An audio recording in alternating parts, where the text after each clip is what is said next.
પત્નીને સગા સંબંધીઓની હાજરીમાં અપમાનિત કરી 3 વાર તલાક કહી તડછોડી દેનાર પતિને જેલની હવા ખાવાનો વારો। વલસાડની મહિલાના લગ્ન બાદ પત્ની પર શંકા કરી ઝઘડા અને માનસિક ત્રાસ આપતા પતિ વિરુદ્ધ ગુનો દાખલ। વલસાડ જિલ્લાના ઇતિહાસમાં પ્રથમવાર કાયદાનું એક એવું શસ્ત્ર ચલાવવામાં આવ્યું છે જે મહિલાઓના અધિકારોની રક્ષા માટે માઇલસ્ટોન સાબિત થશે। વર્ષ 2019માં કેન્દ્ર સરકાર દ્વારા પસાર કરાયેલા ટ્રિપલ તલાક વિરોધી કાયદા હેઠળ વલસાડ જિલ્લામાં સૌથી પહેલો ગુનો નોંધાયો છે। પત્નીને સગા સંબંધીની હાજરીમાં અપમાનિત કરી 3 વાર તલાક કહી તડછોડી દેનાર પતિ હવે જેલની હવા ખાઈ રહ્યો છે। વલસાડ ખાતે રહેતી હુમેરાબેન ખાનના નિકાહ વર્ષ 2019માં સુરતના રહેવાસી ફરહાદ ખાન સાથે ધામધૂમથી થયા હતા। લગ્નના શરૂઆતના વર્ષો સુખદ રહ્યા અને કુદરતે તેમને 2 સંતાનોની ભેટ પણ આપી, પરંતુ સમય જતાં પતિ ફરહાદ ખાનના વર્તનમાં પરિવર્તન આવવા લાગ્યું। છેલ્લા 3 થી 4 મહિનાથી ફરહાદ પત્ની હુમેરાબેન પર ચરિત્રની શંકા કરવા લાગ્યો હતો। શંકાનું આ ઝેર એટલું વધી ગયું કે ઘરમાં વાતમાં ઝઘડા અને માનસિક ત્રાસ આપવાનું શરૂ થયું। આખરે અસહ્ય ત્રાસથી બચવા અને બાળકોના ભવિષ્યને ધ્યાને રાખી હુમેરાબેન પોતાના પિયર વલસાડ ખાતે રહેવા માટે આવી ગયા। પિયરમાં પણ તેઓ સતત તણાવમાં રહેતા હતા કે હવે તેમનું લગ્ન જીવન કયા વળાંક જશે। વલસાડ સિટી પોલીસે આ મામલાની ગંભીરતા સમજી તાત્કાલિક અસરથી મુસ્લિમ મહિલા અધિનિયમ 2019ની કલમ 3 અને 4 હેઠળ ગુનો નોંધ્યો। આ ફરિયાદ સાથે જ વલસાડ પોલીસના ચોપડે એક નવો ઇતિહાસ નોંધાયો, કારણ કે જિલ્લામાં કાયદા હેઠળ નોંધાયેલો આ પ્રથમ ગુનો હતો। પોલીસ ઇન્સ્પેક્ટર અને તેમની ટીમે સમય ન બગાડતા આરોપી પતિ ફરહાદ ખાનની અટકાયત કરી લીધી છે। આ કેસ એવા લોકો માટે મોટી ચેતવણી છે જેઓ હજુ પણ માને છે કે તેઓ કાયદાથી ઉપર છે। વલસાડ પોલીસે આ કેસ દ્વારા સમાજમાં એવો દાખલો બેસાડ્યો છે કે મહિલાઓના હક અને સન્માન સાથે રમત કરનારને કોઈ પણ સંજોગોમાં છોડવામાં આવશે નહીં।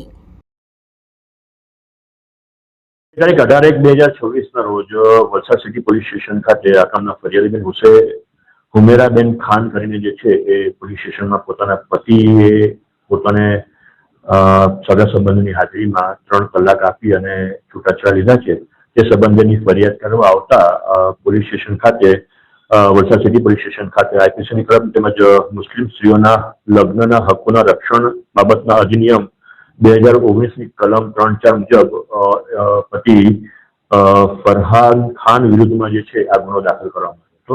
આ સંબંધે હકીકત એવી રીતની છે કે ફરિયાદી બેનના તેના પતિ સાથે સુરત ખાતે 2019માં લગ્ન થયેલા હતા અને લગ્ન જીવન થકી તેમને 2 બાળકો છે।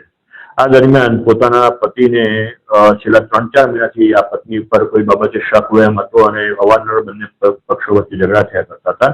તેથી ગઈ તારીખ 17/1/24ના રોજ લગભગ રાત્રિના સમયે આ પત્ની જે છે ફરિયાદણ બેન છે એ પોતાના માતા પિતાને ત્યાં વલસાડ રહેવા માટે આવી ગયા હતા।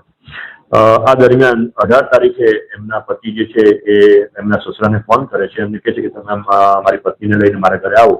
અને ફાધર પોતાની દીકરીને અને બાળકોને લઈ અને આરોપી પતિના ઘરે જાય છે, ત્યારે પતિના ઘરે તેમના માતા પિતાને લાગતા વળગતા સગા સંબંધીઓ હાજર હતા અને એ લોકો હતા ત્યારે પતિ પત્ની વચ્ચે કોઈ બાબતે ઉગ્ર બોલાચાલી થાય છે અને એ દરમિયાન જે પતિ આરોપી જે છે એને તલાક એવી રીતે 3 વખત તલાક બોલી અને સગા સંબંધીઓની હાજરીમાં એમની પત્નીને તલાક આપી દીધા છે અને કહ્યું છે કે ભાઈ હવે તારા મારા તલાક થઈ ગયા છે, તારે મારે કોઈ પણ પ્રકારનો સંબંધ નહીં।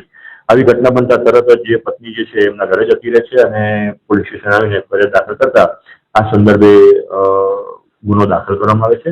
આ બાબતની તપાસ ચાલી રહી છે। આ સંદર્ભે આરોપી પતિની અટક કરવામાં આવે છે।